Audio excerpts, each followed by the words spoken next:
सुना सुना का हो का कहतनी?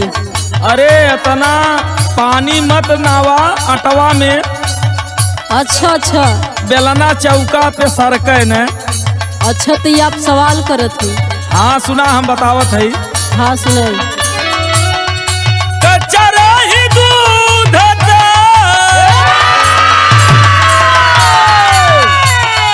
कच्चा रही दूध दा जोरनवा काव करी है। गीला रही आटा त बेलनवा काव करी है।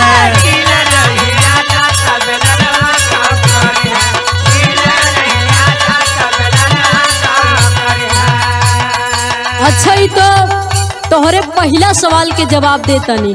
हाँ देता दोनों कान खोल के सुनी। सुनत है। अरे गरम दूध ठंडा ता, गरम दूध ठंडा ता जोरनवा कान आई। कड़ा रही आटा तो बेलनवा कान आई।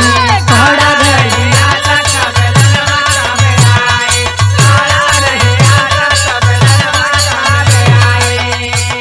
अच्छा तनी हमरो सुनात। हाँ सुनाई। अरे बानी नाही रोटी गोटी फेल होई जाई।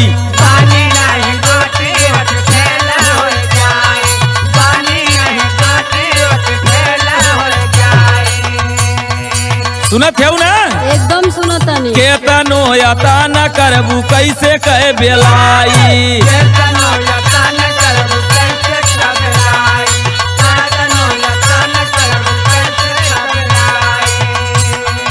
सरकी नाही चौका पे, सरकी नाही चौका पे परथनवा काव करी है। गीला रही आटा त बेलनवा काव करी है।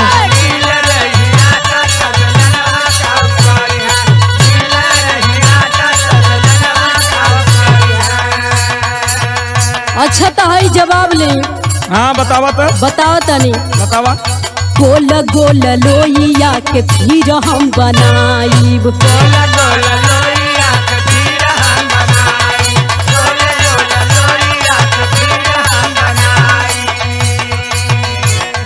धीरे धीरे हाथावा से अपने सहराईब।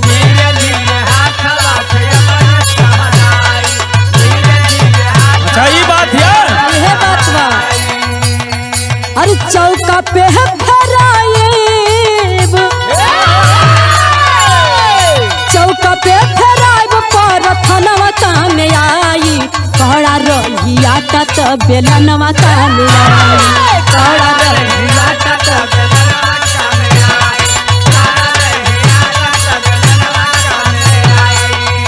बड़ा बुद्धिमान लगत है वो। तरीका न चाहिए। कहाँ सिखलू ई कुल? वह तो कहतनी। सुना बताओ थे।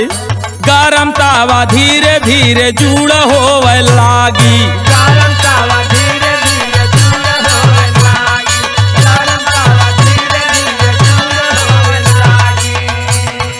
होबू परेशान बूझी चूल्हिया कयागी।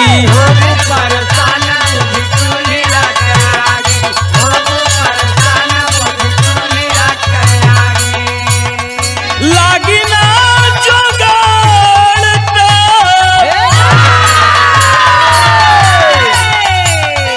लागी ना जोगाड़ पे भोजनवा कावत करी है। गीला रही आटा त बेलनवा कावत करी है।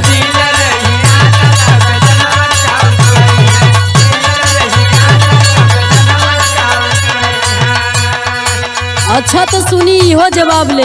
हाँ बतावा। लाहे लाहे लहकाइब लहकी लवरिया।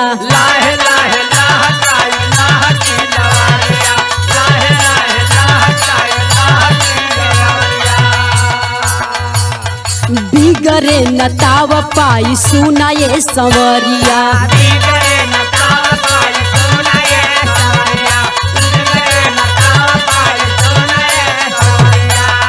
अरे कंचा अर्जुन दया,